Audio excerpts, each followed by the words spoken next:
Hi, and welcome to the session. Today we're going to be covering the DNA estrogen test brought to you by DNA Life and Nordic Laboratories. My name is Jessica Pieterse. I am a registered dietitian, and I've been working as part of the D-Analysis, which is the South African team that offers the genetic test for about the last 5 to 6 years. I'm involved in a lot of the practitioner support as well as actually using these tests with the public. So it's something that I'm very passionate about, and I'm really happy to be sharing a little bit of this test with you today. So as far as I understand, this will be the 8th talk that you have gone through regarding your genetic testing. And you'll see that there is going to be some overlap and a bit of repetition from some of the previous talks and interactions that you've had regarding the previous tests. Just to say that today I'm going to try and keep it as fairly short and sweet, and also try and be as practical as possible. But if you do have any questions or anything that comes up once you've gone through this talk or during it, please just contact your DNA Life or your Nordic contact person, as well as you can also reach out to the different support groups that you have, whether it's the WhatsApp group or the Facebook group, to clarify anything. It's just a bit difficult for this talk. I can't sometimes give very personal or customized or very tailored advice. We're just going to be going over the report as a whole. So if you have something that's a little bit more unique to your particular scenario or your particular report, please reach out to the team and we can provide some more insight for you. Okay. So let's get into it. What I'm going to do for this presentation is just start off with a little bit of a background to the report, then move on into a bit of the basics on estrogen and what we're really looking at in the report, because if we have that background, the tests and the implementations make a lot more sense. And then we'll try and spend most of the discussion now going through the practical implementations, and then you can pull up your report next to you. And from what I'm sharing in all the different sections and genes, you can see then which of the practical implementations is relevant to you. Okay. So first of all, in what case is this DNA estrogen test relevant, and where can it provide some insight for you? So to put it short and sweetly, really what we're trying to see in this DNA estrogen report is how are estrogens, how is the estrogen as a hormone and its related compounds being processed in the body? And so we can actually see some of that insight from the genes, because the genes encode for enzymes, which are just very particular proteins that then break down the actual estrogen hormone.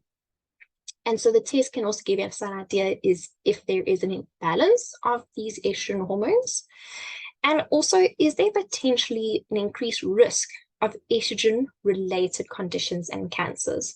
And I'll give you a further list to that. So when you're looking at your report, the type of scenario in which it's going to be really insightful for you is, number one, it doesn't matter if you are an individual who's a male or female. Sometimes at this stage, maybe the males in our team just almost want to switch off and say, oh, this is a pink test, it's about estrogen, not relevant for me at all. Not in the slightest. We would really love both for our female and our male biohackers to look at this report, because it's relevant for if there is a strong history of breast cancer, ovarian, colon cancer, or prostate cancer in the family. So when you're saying in the family, as much as possible in your direct relatives, so in your parents or grandparents or siblings, and it's then also interesting, you know, for a lot of the male patients, you think, you know, only the colon and the prostate cancer. But if you've got a family member, for example, a mother who had breast cancer, you might then be more likely to have the prostate cancer. And also not a lot of individuals always think about it, but men actually also do get breast cancer. It's not something that is only found in females, and it's funny enough actually something that we see more and more in our male population. Okay, so if you've got any of this in your family, very interesting for you to then look more at this report. Another thing is if a woman suffers from an estrogen dominant condition, so that term might not be much to you, but maybe some things like endometriosis, premenstrual syndrome. So any of the symptoms that a woman might get in her around her period, if you're that person that's just, there's very severe symptoms. So instead of just having a little bit of pain, very, very painful, or not just a little bit of mood swings, but huge mood swings. this test can provide some insights and actually hopefully reduce some of those symptoms for you, and even other things like your fibroids and your fibroid tumors. Another case is if you are a woman who is taking any kind of oral contraceptives, especially that is then estrogen based. Also, another form of external estrogen is your hormone replacement therapy, which most women who are taking that is when they're in the just before menopause, or actually during the menopause, and they're getting all the hot flashes, night sweats, those types of things. If you are a lady who's currently going through those symptoms, whether you just have the symptoms and you haven't started the HRT, you already are, this is a test that can provide some insight for you into just optimize that and optimize your health. And even in some of the more unique cases, it's maybe you taking HRT that has nothing to do with menopause, but you on that because of a uterine cancer or an early hysterectomy because of something else that happened. This is also something very interesting to then look at further. Another case which would be really helpful to understand your DNA estrogen genes is if you are considering IVF or any kind of fertility treatment where there's also a lot of external exposure to hormones and what that would be doing to you and how can you optimize there. Okay. So if you get your report and you've actually already received it, you'll see that the report is broken down into 4 main sections. You've got this, which is your main summary of your gene results. Just when you're reading it, it's nice to actually see visually. We break it down into 3 sections. So the first 4 genes in your test is part of your phase 1 detox, and I'll explain more what that means in a moment. You then have your next section, which is pretty much the most of the chunk of the test, is your phase 2 detox, and then you have your clotting risk. You'll see a good chunk of these tests in the DNA estrogen report is a bit of an overlap and will be familiar to you if you then went back to your DNA health report. There, some of them are also covered there, but here we're looking at specifically those genes in the context of the estrogen metabolism and the hormone balance.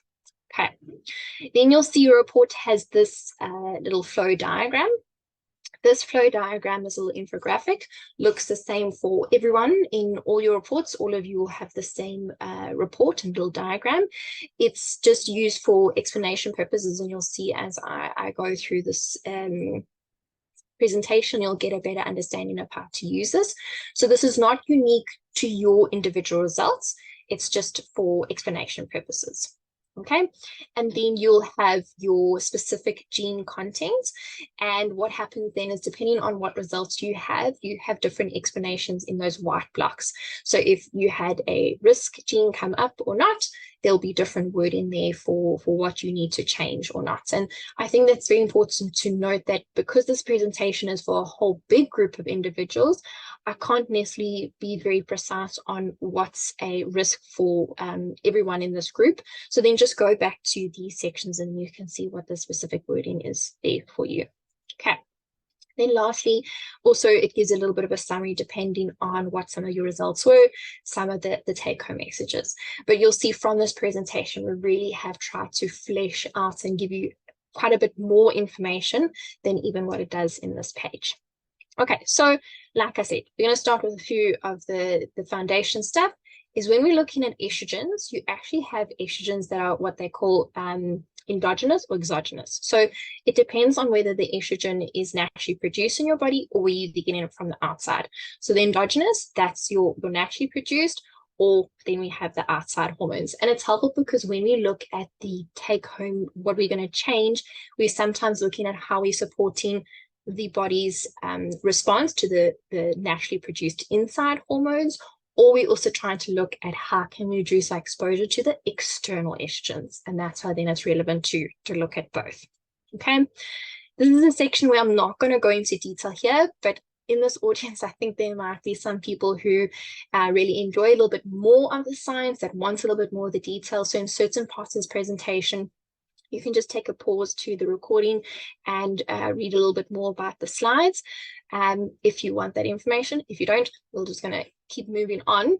But what I just wanted to highlight here is when the report goes into some of the detail, it gets a bit confusing because we often just talk about estrogens, and it's not really correct. The body actually has 4 different types of estrogens, and you can see those are the funny names that I've given there. In short, you can really just think of them as E1, E2, E3, and E4. But when we actually breaking down how the genetics is affecting our hormone balance, it depends on which estrogen we're looking at and how it's getting broken down to. There's a few different considerations. Don't overwhelm yourself with them, but just know that it is part of looking at the breakdown and the detailed metabolism when we're really looking at that is these different types of estrogens. Okay, you can also take a pause here. You'll see that some estrogens bind differently to receptors, and that's interesting in terms of some of the interpretation for a person who wants more information, and also which estrogens are more prominent for individuals in which phase of their life. So you can read more here. And what I wanted to go through here is in terms of how estrogens is made, it's also helpful to understand some of this foundational knowledge to look at other aspects that's relevant to this test that might not be so clearly stated in the report. Is one thing that's interesting to look at when you actually look at the physiology of estrogens is that your estrogen hormone is made from a number of kind of building blocks. One of the building blocks that estrogen can be made from is your cholesterol. Now, most of the time when people think of cholesterol, they think it's something bad that their doctors are always telling them, you know, it's low your cholesterol, it's bad if you have high cholesterol, it's bad for your heart, it's bad for strokes, all these kinds of things. And we're always told that you kind of have this negative connotation towards it and must always be as low as possible. Is your body actually needs some cholesterol to make its hormones. So just maybe think for yourself, are you an individual who has either very high cholesterol or very, very low cholesterol, or is even potentially taking a cholesterol lowering medication that you know the last time you did a medical checkup, your cholesterol is very, very low because at first glance, your medication is working amazingly and it's lowered your cholesterol, but it actually could lower it so drastically low that now your body doesn't actually have the building blocks it needs to from a hormone building point of view. And that could be a starting point of actually leading to some hormone imbalance for you. So something to think about for yourself. Another thing is to assess for yourself is androgens a problem? Now, you might not know what androgens are. Excuse me. So an androgen is another term or an umbrella term that we use for some of our more classified as our male hormones. So something like testosterone is an androgen. And when certain people have fluctuations, either being very high androgens or very low androgens, that can also affect, therefore, the female hormone, the estrogen. So it's just something to consider. An easy example is, for example, we have a condition called PCOS or polycystic ovarian syndrome. So if you're a woman that you know that you've been diagnosed with PCOS, that's a condition that offsets androgens to be much higher than the standard level for a normal female. And so in that particular case, your body could be actually sending off an imbalance to your estrogens over and above the genetics. Okay, so that just gives you a bit more of a bigger picture to how this is fitting in with your health. Look at your cholesterol, look at your androgens. Another thing is insulin also impacts our overall estrogen levels. So are you a person that's prone to high insulin levels? Also, high alcohol also increases the estrogen levels. And then another thing is estrogen in the body is made in a lot of different tissues. And most of the time people just think that it's made in the ovaries. And yes, that is the case for most of the females. Majority is made in ovaries. But also good amounts of estrogen can be made in fat tissue. And so this is also helpful for when I want you to be looking at your reports and put it into context for yourself, is one's fat mass does eventually also influence how much estrogen our body is producing. And a patient or a scenario case that I want you to think about is if you, for example, are a woman who's had a hysterectomy, or you've actually really gone through menopause and you think, oh, you know, Jessica, that's not a problem at all.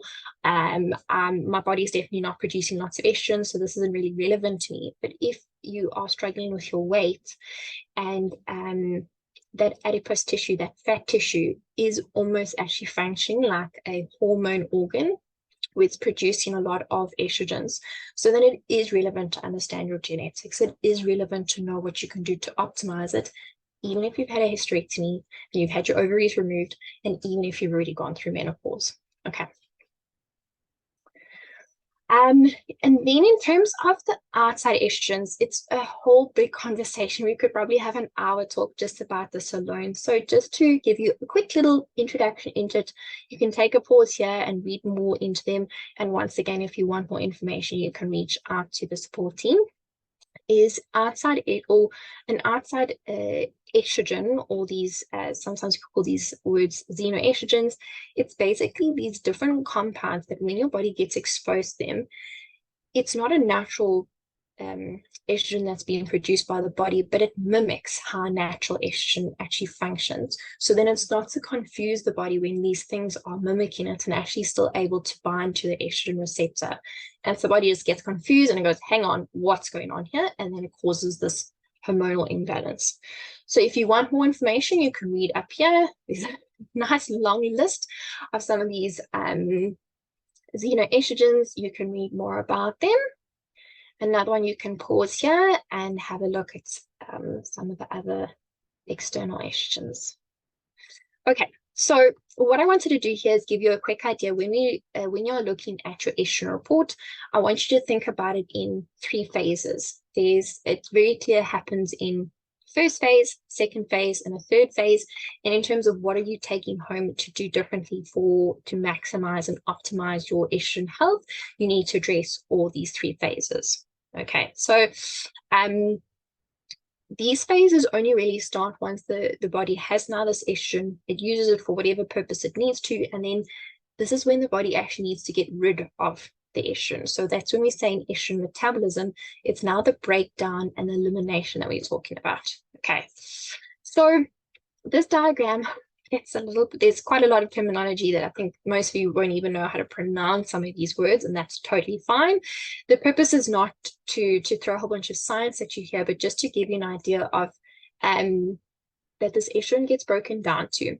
And what it's trying to happen in these 3 phases is how I like to simplify it using a bit of visuals, is what we're trying to look at here is in phase 1, the body is trying to identify an estrogen or a compound that needs to now be broken down. So you can almost think of these phase 1, these enzymes, these proteins are sitting with big binoculars or a big telescope, and they're kind of scoping around in the body and they're trying to find the estrogen that needs to be broken down.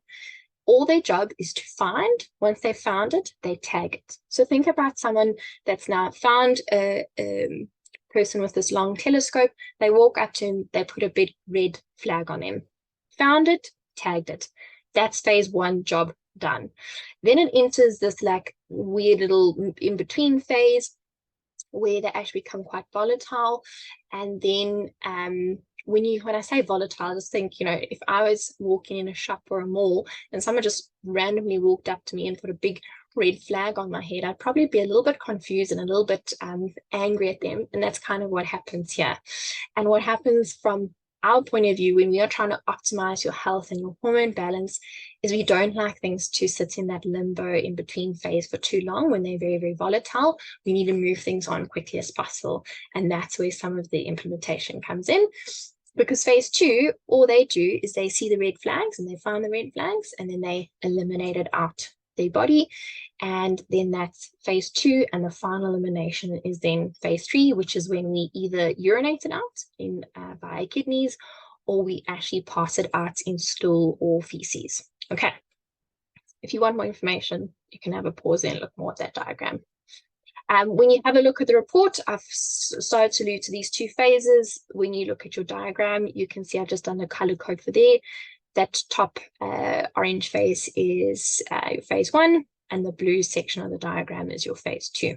Okay, so what I would really recommend when you're looking at your report, because that diagram, like I said, is a stock standard report or a flow diagram for everyone, is, so I've just taken a sample report here, is when you look at where your dots are, what I want you to do is, and I've chosen to do smiley faces, ups and downs, but I want you to, on your report, on the flow diagram, where you have a white circle, then you can put that the gene impact, so that would mean that it's a no impact or a low impact. You can put a smiley face, meaning everything's doing as it should, no problem, no issues. There's nothing really much that we have to be concerned with. So when I now, for example, go through each of these genes and sections, almost you can actually make yourself a cup of tea if you want what I'm talking about. That page, it's not relevant to you. That section is working fine. But for example, like now for this patient, this third gene here, CYP1B1, we've got 3 circles. That for us, we use the terminology, it's got a high impact. So there is a problem there. So depending on the gene, you either put an up arrow, down arrow, and you'll understand more in a moment. But with the first sections, when there's circles, it's actually an up arrow because they're working too fast. So you can see, for example, that's why in this flow diagram here in the middle, I've got a up arrow because there's an issue there. Same thing now, you'd basically go through the rest of your table where there's dots. Then for the second phase, we would then put down arrows because they are working too slowly.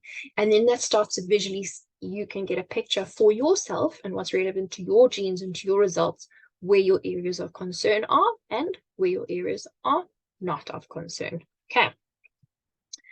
So I think for this phase 1, I want to really get to a little bit more of the practical stuff.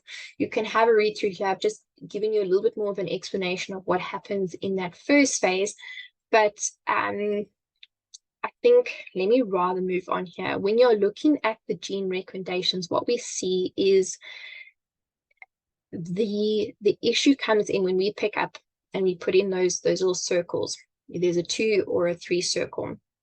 We are concerned when a gene is functioning too fast than what it should.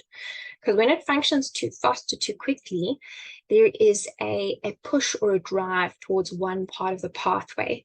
And I know this might look like a lot of weird sciencey terms and a lot of biochem. You think, what on earth is going on here, Jessica?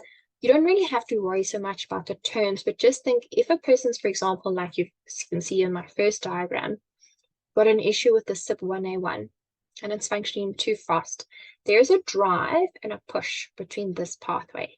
You can think of someone that's sitting at a fork in a road, and there's 3 roads. It can go this way, or this way. What the genes are doing, it's almost like there's an air traffic controller that's sitting at that fork and almost forcing all the cars to go down one specific road. They don't almost have even an option to go down the second and the third road. And that is very important from a biological and a health point of view, because we can see that depending on the next product that's made, it can lead to certain outcomes. So say, for example, like here, this 4 version of this estrogen, we call it an estrogen metabolite, but for simplified purposes, we're just going to call it a 4-estrogen. If it went down that road, that pathway, we have then health concerns. That's what's linked to the prostate cancer, the colon cancer, more of the cancer-related complications that we see that we mentioned earlier. Also more imbalances in the endometriosis, the PCOS, etc. So that path that it tends to go under is very important. So that's why we want to see which gene is affected. And you can see there's different genes above them. And depending if you've got that gene or not, then you've got that person that's pushing that right way. Okay. Once again, lots of detail here. Pause if you want to know more about it. But in short, we want certain pathways more than others. Okay. Because as you can see by my little smiley faces, we really like the 2 pathway or the 2 road.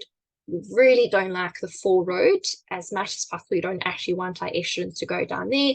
16 is a little bit more neutral. We don't mind too much, but it's not as ideal. Okay. So I said this, we don't want our phase 1 to happen too quickly. If things are happening too quick, that's a problem because then the body gets into a bit of a panic and it can't really keep up. We want things to just happen at a nice, steady pace. Okay. And we're going to get to phase 2 in a little bit. But you'll see the overarching take home from that is actually when we pick up in your genetics that there's issues, that's because they're functioning too slow. They're on holiday, they're sitting next to the pool, sipping a cocktail, not really interested in doing their actual jobs. And that's when we need to get them to kind of get off their pool lounges and actually do their jobs. Okay. So if we now start to look at your particular reports, we're going to start seeing, oh, I want you to reflect on your own reports for these first 3 genes that are highlighted at the top of your report. And so it's our CYP gene. So you'll see the 17A1 here is at the top. Your 1A1 is there towards the middle, and then next to it is our 1B1. Okay. So with all of them, if you have either a 2-circle or a 3-circle next to them, we generally want to reduce your overall estrogen exposure, or sometimes people say the word toxin exposure. It's not really the best term that I like to use, but it's just this xenoestrogen. And I've tried to give a list here of what I find is practical ways to try and reduce it. You'll see once you start researching the world of xenoestrogens, it can get quite overwhelming very, very quickly. It almost feels like to properly avoid exposure to xenoestrogens, you have to live in a bubble, which is not really feasible for the average person. So have a look here and maybe see, are there small practical changes you can make to reduce that exposure? And if you want, you can do some of your other own research into some more of the smaller, intricate options and changes.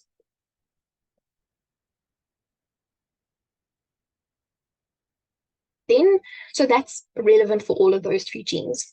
Specifically with the CYP1B1, so that was the one in the middle that tends to push the 4-estrogen. It's a very, very important gene in this kind of looking at hormone balance in this DNA estrogen test. You'll see it's unique to this report. It's not actually covered in the DNA health. Is if you have a 2 dot or a 3 dot in it, we need to make some changes. And there's actually quite a long list of things that you can do. So you'll see with a lot of the estrogen genes, weight is mentioned. Now, if you just go back to what I said a few moments ago regarding the way that one's fat tissue actually contributes to actually producing those estrogens, that's the main reason why. Okay, so you'll see it's going to come up a few times. Research also shows that a good intake of omega-3 fatty acids is helpful. Curcumin makes sense that those two come together, and those both will help also manage your inflammation, which I'm not going to go into a lot of detail with some of these because they have been covered more in the DNA health. But once again, if you have any questions, just reach out through whatever channel suits you, and the team will help provide more guidance there. What I did want to specifically highlight was the intake of cruciferous vegetables. So cruciferous, just to refresh your memories, because I know that also the cruciferous comes up in the DNA health detox section. That is a specific smaller group of veggies, which is your most commonly known as your broccoli, your cauliflower, your cabbage. It can also be your kale, your mustard greens. There's quite a few. Those are the most commonly known. And so your cruciferous vegetables have a very, they've got a few unique components in them, and they really help support a lot of these liver enzymes to just work more effectively. Sometimes we'll use the word adaptogens. I don't know if that's a term that you guys have come across, but they contain a lot of adaptogens, which interestingly, adaptogen is a very clever compound where if something is too high in the body, an adaptogen will bring it down lower. But also very cleverly is if something is too low in the body, the adaptogen is so clever that it's also then able to raise it. So it's a very smart compound to include more of, is more adaptogens, and cruciferous veg naturally contains several adaptogens. But in terms of quantity, I think it can sometimes be misinterpreted of how much you actually need. So there was one particular research, I know it's unfortunately not a very recent study, but they try to give more clarification of if a person is getting about 600 grams a day of these cruciferous, which works out to about 2.5 cups, that's only where you're starting to get some of the particular benefits that's associated with the vegetables. So it is a large amount. I don't know if everyone in this audience has tried to eat 2.5 cups of cruciferous veg a day. It's quite a big portion, but to really optimize your health and to get the best benefits here, that's the amount that you should actually be aiming for. Okay, next on the list is something called DIM, which I also wanted to give you a little bit more information. don't want to, once again, overwhelm you guys with too much of the science. Take a pause here and read more if you want. But the short or sweet of it is these cruciferous veggies contain some of these wonderful active compounds in it, and DIM is one of them. But what you can do is what some of these companies have done is to say, all right, let's try and make it easier for people who maybe don't like broccoli or it affects their tummy or whatever the case is. Let's extract these compounds and put it in a supplementation form. And so then you can actually get DIM in a supplement form. And DIM is very, very helpful and key in this particular gene, SIP1B1, because it just helps correct the pace of how this gene is functioning, and also those paths. So, if you go back to the visual that I spoke about earlier, when you've got 3 potential roads to go down and your body and your genes is kind of forcing this one particular road, it's really not the healthy one. We really don't want to go down that road. This DIM goes, hang on, no, let's rather go down that road, please. And so it redirects it down another pathway. Very, very helpful. So you can then actually look at incorporating a DIM supplement over and above the natural veggies. I would say just a big caution is if you are particularly a woman who is either had a hysterectomy and don't actually have your ovaries, or is already gone through menopause, it's sometimes not advisable to actually take them, because what it can do with the balancing of these this first phase of detoxification, it can actually sometimes further drop the overall estrogen volume for a woman. And in those cases, when you've got a hysterectomy and you're already post-menopause, you don't exactly have a huge pool of estrogen to start off with. So then you can actually see more of negative effects, because you might have now more hot flashes, more night sweats, or more of those types of symptoms that are actually being helpful for you. So that's maybe more the unique cases. Just ask a bit more questions whether DIM is relevant for you or not. Okay. Then some other things is caffeine comes up as a big one for a lot of our SIP genes. So caffeine, flax. Flax, interestingly, is also another food and nutrient for a lot of the different genes and pathways and enzymes. It's very helpful for managing your estrogen balance and your estrogen metabolism. Flax seeds contains something called a lignin, and very helpful to then just support how things are broken down. And so it's recommended to have frequent ground flaxseed in your diet, whether you're adding it to a smoothie, to a shake, to a warm porridge. Something like that is very helpful. And the research shows that preferably freshly ground versus pre-ground and bought in a ground form. And also definitely ground compared to the whole seeds, because we don't really get the full extraction of the lignins from the whole seeds, because the body often actually doesn't break down and get through the outer shell of that seed. And then there's something called quercetin. So quercetin is also an interesting compound where it is mentioned at a few different points in the DNA Health. So I don't know how much you've come across it so far. But we want to just look at whether, would it be helpful for you to consume more quercetin? So you'll see quercetin is naturally found in a lot of fruits and vegetables in varying amounts. But once again, a lot of supplement companies have now tried to extract the quercetin out of these fruits and veg and provide in a supplement form. So it's more of a concentrated intake of the quercetin. You'll find it's often put in these very generally labeled products that are either for immune system, immune health, maybe like a winter like flu fighting product or something like that. That's normally where they're found, if it's not in just the standalone quercetin product. So yes, you can look at taking extra quercetin. The last point that I've just put there is, for most individuals, this quercetin could be helpful. But I do want you to look at what your COMT result is. And so that's one of the genes in this test. Comes up later in phase 2. If you do have the 2 dot or the 3 dot in your COMT, that's an exception here. We don't then have the quercetin. Okay, so there's a little bit of a nuance there. If you have questions, just check with the team if you fall into that category or not. So then the next 2 genes I want you to assess whether you have an issue with is COMT and MTEP. MTHFR. Both of these genes are highlighted in the methylation panel in your DNA mind, and they also both come up, they're both coming up in the methylation panel in your DNA health test, also coming up in the DNA mind, either in the methylation or in the dopamine section.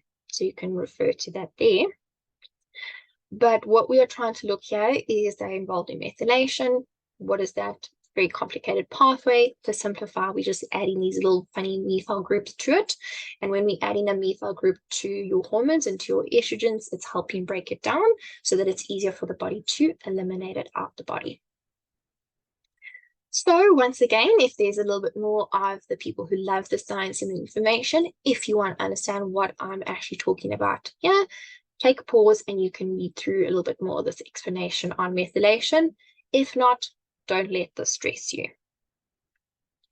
So if you do have 2 dots or 3 dots in either of these 2 genes, what are some things that you should look at?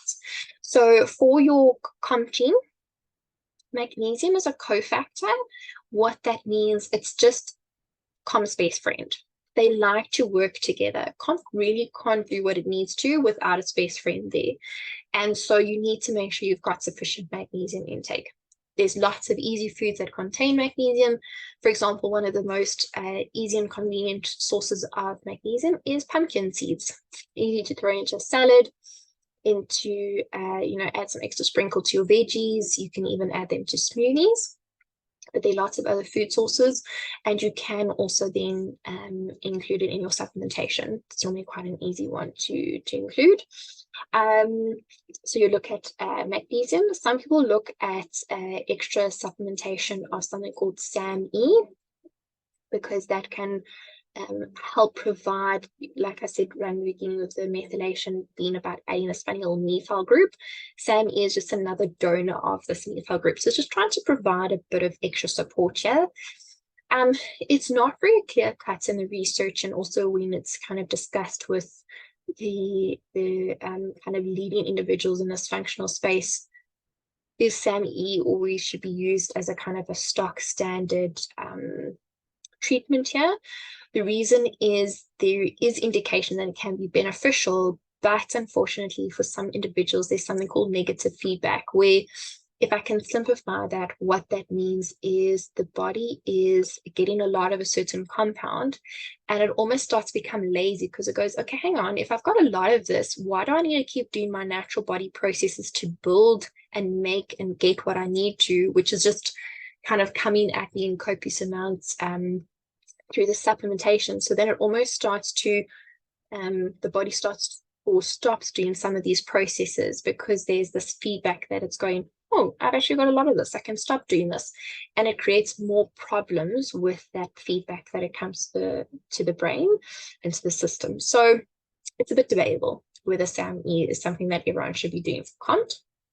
I've discussed them, flax, and see here, it's now, hang on, earlier we said quercetin was helpful. Here we actually want to avoid it. And the reason and the thought behind that is quercetin is a wonderful antioxidant. We've got, many benefits to it, like we already highlighted, but it also slows down COMT. And this gene and this pathway, we don't want it to slow down. We want it to work as effectively as possible. And that's why we're cautious of that compound. Another thing is something called a T catechine. It's a bit of a funny term, but it's just a compound that's found in tea, and it's all teas. So whether it's a green tea, an Earl Grey tea, a black tea, a green tea, any kind of tea contains T catechines. It varies in the amount of catechine based on the type of tea, how long you've actually stewed the tea, all these types of factors. But in this case, when we are concerned about if you've got a 2 or 3 dot, we don't want just too much tea in the diet. So many people say, yes, but Jessica, what does too much mean?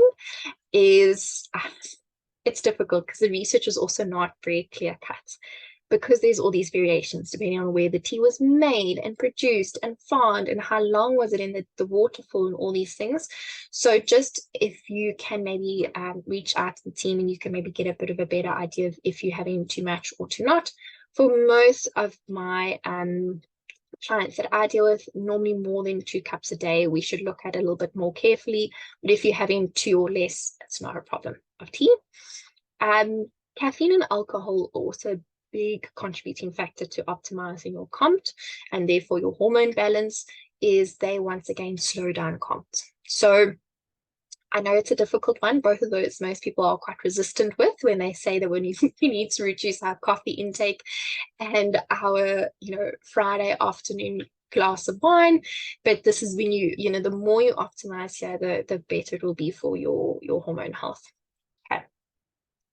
And then in THFR, there's 4 particular vitamins that are highlighted. So you can see there we've got folate, B2, B6, and B12.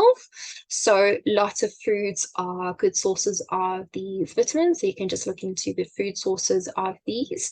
You can also get them in supplementation form. In terms of supplementation form, you can get them in a direct B complex when there's normally just a group of all the different B vitamins, or in a multivitamin. They'll also put all the Bs in there. But what's really helpful about having your genetics now and the amazing value that these tests have provided for you is we sometimes taking these multivitamins, we don't really know, is it necessary? Should I just worry about the food? Am I wasting my time and money? Is if you do have the 2 or the 3 dots here, it is helpful for you to have the extra boost from a supplementation, not just for your food, number 1. And number 2, also to kind of refine the brand that you're buying. So there's, for example, in folate, there's different variations. You get folate, you get folic acid, and then you get methylated folate. Ideally, when you've got these kind of weak spots in your genetics, it would be better for you to have the methylated versions. So then when you look on the box or the bottle when you're buying that supplement, at the back, when it's listing the different ingredients, it should have the word methylated folate or another word, and it might be better for it to just actually popped into your WhatsApp group. It's a bit of a long one. It's called methyl tetrahydrofolate is sometimes the long word that they like to put on the boxes. And then the same thing with the B12. You get a methylated version. So instead of just saying B12, it will have either methyl B12 or methylated B12, or another more fancy term that they say is a methyl cobalamin. All right, and that would be the more high quality supplements and companies that you should be choosing when you've got the gene impacts there. Right, then the next one's on our diagram on the flow of how estrogens are being affected is our GST family. So it's the GST-M1 gene, GST-T1, and your NQ1. So now once again, I want you to review what your particular results were there. So with the GSTs, the term that you'll actually have on your report, it says deletion. Most people start to panic and they think, Jessica, why does our report say deletion? Is there something terribly wrong with me? I don't have part of my genetic code. That is a normal part of some of the changes and variations we see. Sometimes if it's a variation in spelling of the genetics that we are looking for, we want a specific letter, now it's a different letter. And sometimes we actually just don't have a section of DNA code there. So it's okay if you have the deletion. It's just, in this case, it actually means your body doesn't have the code or the message to make a particular enzyme. So it's not like in most cases, the enzyme just, like I said earlier, they're on holiday, they're sitting at the poolside. Here, there's just no one at the poolside. That's just not even an option. Okay. And that's obviously then causing some of the backlog and some of the problems. So we see that their particular job in the hormone balance is to neutralize the 4-OH or the 4 estrogens, which is the ones, like I said, the one that we really, really don't like, that's that road or that direction. And if the body doesn't deal with those 4 estrogens quick enough, something that's made by the body is called a quinone. You really, really, really, really don't like quinones. They cause lots of problems, lots of issues. So we want to try and equip our body to deal with quinones as quick as possible. So, this is just carrying the NQ1. Similar thing, it's trying to help with the management of these quinones. And kind of you can also almost think of the body as like, oh, hang on, we produce these quinones because we weren't doing what we should in terms of estrogen metabolism. It either gets dealt with by the GST group or this. So it's got two different tools that it can bring out to try and deal with the same problem. And this specific tool, what it does, it's called a recycling hormone or recycling enzyme. And so what it does is it actually takes it back a step. And taking something back a step is helpful because when it takes it back a step, it gives the body another opportunity to say, all right, hang on, you've got a second chance now. Please do what you need to do and let's fix this. And so that's why it's trying to help the hormone balance. Okay. Specifically what it does, or one of the things you'll see in a moment I'm going to mention is if you have 2 or 3 dots in your NCO1, one of the things that is the most highlighted treatment or things to address it is something called sulforaphane. Sulforaphane is what is found in specifically your broccoli. And for the people who want all the details now for the science, it is the stuff that activates your NRF2. Now, don't worry if this is not your thing or you don't want the details, but just to put it like kind of quite short and sweet of why a lot of these recommendations that are highlighting this broccoli, the sulforaphane, all these different supplements, what it does, which is quite clever, is I like to think of it like someone who is sleeping and you've got someone else that's got a feather and they're busy tickling their foot. What this broccoli or sulforaphane does is it's just a little mild irritant, like a feather tickling, and it wakes up this whole group of enzymes and pathways to fix things and to do what they need to do. So it's pretty clever, and that's why we would then want to consume these broccoli related products, because it's that little mild stressor of this system. Okay, so what we would then look at that's very good to wake up this system that has lots of benefits is your milk thistle. So most of you might think of, when you see the word milk thistle, that's often on liver support related products. Even some people know about it if you decide to have a very celebratory night out and drink lots of alcohol. It's very helpful to either prevent or cure a hangover because it's to do with that liver support. You've then also got the sulforaphane, which I've mentioned. Ashwagandha is a similar thing. It's got that same little tickling effect to just annoy the body enough to kind of wake up off its poolside chair and do what it needs to do. Green tea can be another one, and turmeric. All right, these are all activators of that system. So if you want more information on sulforaphane, you can take a pause here and read more about it.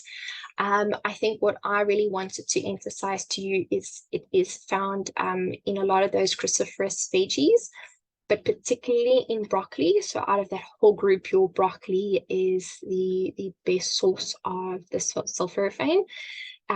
Specifically in your younger broccoli and actually in your broccoli sprouts. And so that's why you'll see some of your supplements will actually highlight that they contain a broccoli sprout powder. There is variations in the supplement quality in what you're taking, because depending on the brand, I think how to explain this nicely is sometimes they'll just contain because what actually needs to happen for us to get sulforaphane is you get something called glucoraphanin and another enzyme that needs to mix to give you the end product. So it's almost like you expecting when you are taking the supplement, like if you think of a cake that needs to be baked, sulforaphane is the end product, the cake is in the product or in the supplement. Not really. Actually, what a lot of supplement companies do is they almost give you the ingredients in it, but they don't even give you all of it. So instead of just giving you everything that your body now can make all the sulforaphane it needs, it just gives you one, so it gives you flour. And you're like, well, I can't really make a whole cake from flour, can I? You would need all the separate ingredients. And so some of your more high quality companies that are providing the better supplements, in the supplements, they don't just provide the flour, one ingredient of the cake, they're providing all the ingredients for the recipe to actually make the sulforaphane. So you want to make sure that you are then getting a compound that is, you want to make sure you're getting a supplement that's got all the separate compounds in it that will yield the most sulforaphane in it.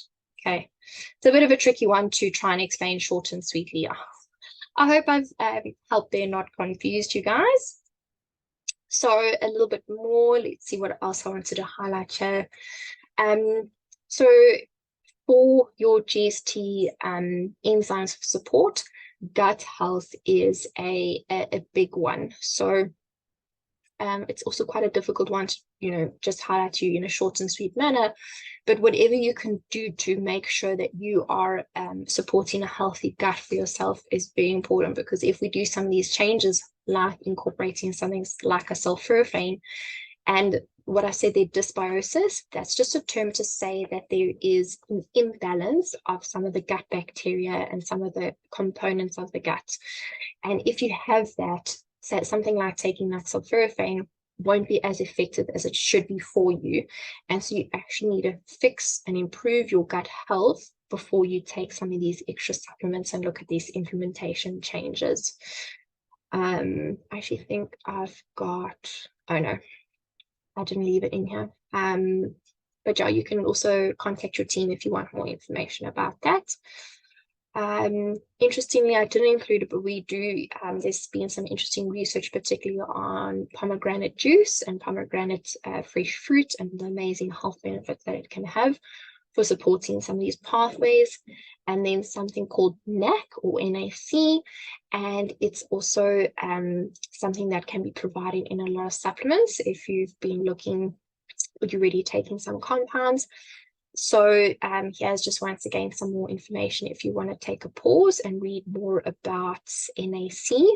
I think what I wanted to really just highlight is there's different, I find there's different views and different practitioners and providers and people who are guiding on genetics, whether one should be taking a NAC or something called a glutathione supplementation, which you can also get in certain products as a standalone or as a combination. There's not a clear-cut one is better than the other. It's just people use them in different types of contexts.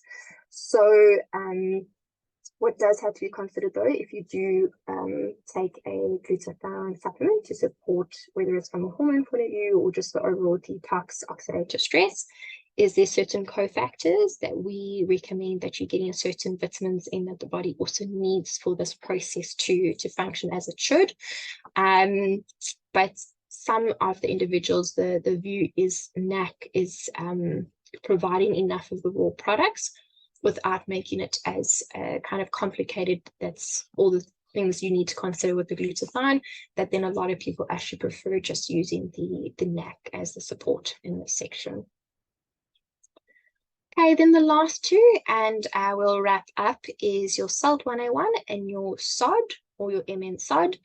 They are the same gene. That's why I've just put the same name there, just in case you come across it in different other contexts, whether it's other reports or other things you're reading about. It's the same one there.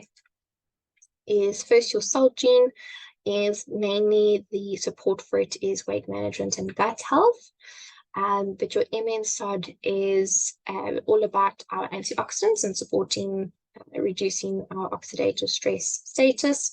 And so that's why you'll see there's a big emphasis on antioxidants. So that's fruit, veg, lots of color, lots of variety, eating the rainbow, all those types of things, or actually including a supplement that's got extra antioxidant in it. Sometimes certain supplements have extra resveratrol in it or extra ECGC in it, or yeah, it depends on the type of product, but those are the kind of common extra added supplements for antioxidant. Manganese is another one that's a cofactor, so a best friend for this to function best. So eating foods with that's helpful. And exercise. So any kind of moderate exercise has been has been shown very clearly in research to upregulate and kind of wake this gene up, wake this enzyme up, and for it to work a bit better. So exercise is very effective. And then where I'm going to start wrapping things up here is the genetic test mainly covers phase 1 and phase 2, because that's what the genes affect. and will therefore affect how the estrogen is being broken down. But there actually is still a phase 3 that I want you to consider for yourself for this test to be the most effective for you in how you're going to implement it into your health and optimize.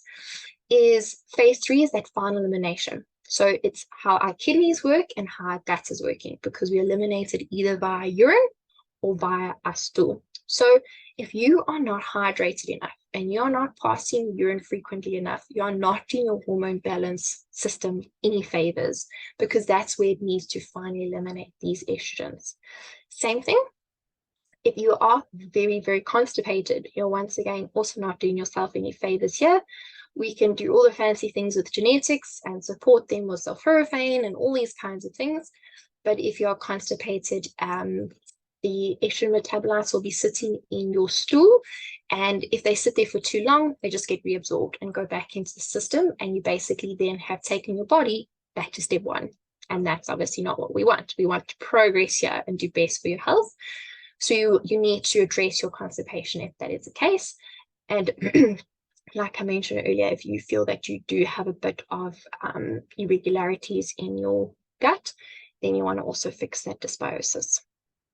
Okay, I did actually put some more information here. Once again, you can take a pause and have a read. There's a few extra things that you can consider and some interesting supplements, for example, that contain that calcium D-glucarate to support what some of the bacteria are doing for estrogen breakdown in the gut. And then lastly, the test does also include a gene on blood clotting. So most of this whole conversation has all been on estrogen breakdown and metabolism and all these things. This is totally separate. It has nothing to do with estrogen metabolism, breakdown, none of that. It's just interesting to put it in here because people that have this particular gene, so if you've got a 2 or 3 dot here, you would be at high risk of clotting a lot quicker and a lot easier.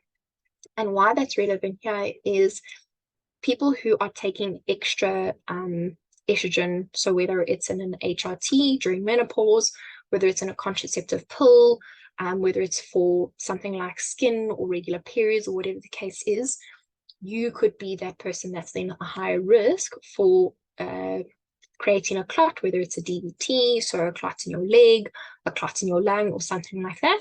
So that's a very helpful thing to know to try and avoid something that can be quite serious and quite dangerous. And so if that's the case, then definitely highlight this to your home doctor, your GP, your general physician, whatever you want to call it. And then there's other things to just consider. If you are now particularly prone to having these blood clots, what are some other things that you can do to just manage your lifestyle and decisions that you make to not have issues with that clotting. Okay, I'm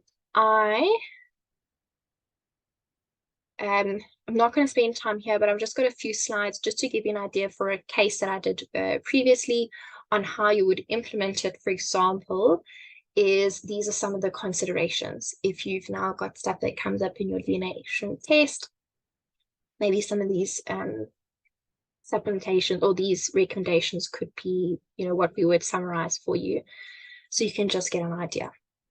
Okay, so let me just go through these.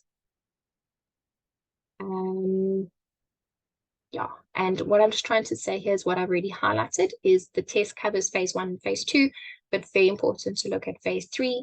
And in the best way to implement your changes is actually work backwards. So look at phase 3, make sure you are urinating easily and you've got a nice healthy gut, then move to phase 2 and then move to phase 1 in terms of what you're treating first.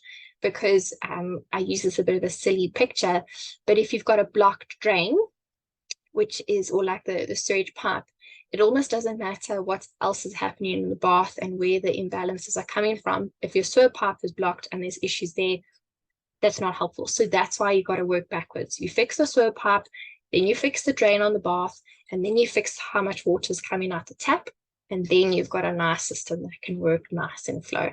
Okay.